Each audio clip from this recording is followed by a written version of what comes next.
This is Reality Dispatch by Jim Minns.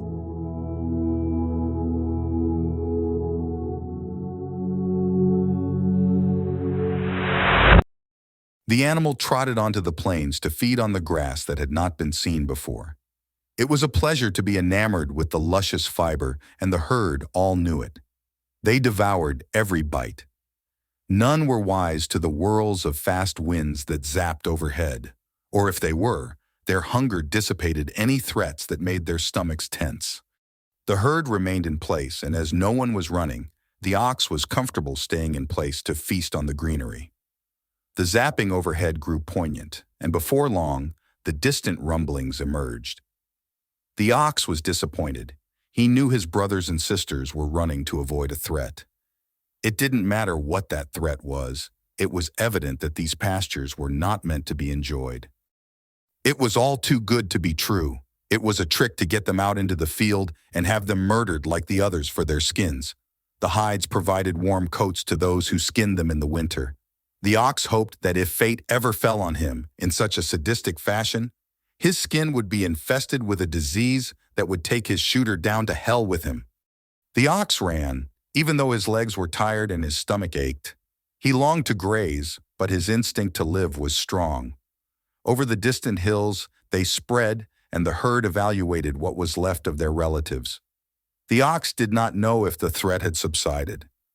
He turned his head to see signs of his family when he heard the whirring overhead of a metal pellet. It was the instrument of death from the long sticks that fired into his kind. He was amazed at his survival. His decision to turn his head at the very second a pellet was set upon him had saved it from being blown off. Was it worth the price of a green pasture if it meant losing his life mere minutes into the feast? This was why the bison had never ventured too far from their drying pastures. It was because the two-legged walkers never came this far. There was never any water.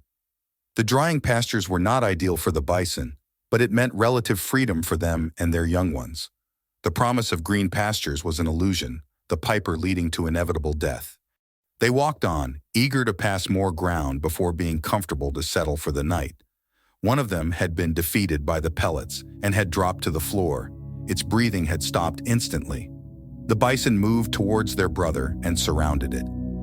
They looked upon the fallen, paying tribute to its soul. Another one lost was the loss of one too many. They had roamed these fields for centuries, and now these years would mean their final ones.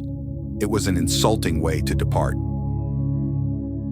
The long tree roots fired out their familiar eruptions, and the noise rang out, and they gathered and sped once more, running off to the promise of another field, another pasture, another area where they could survive.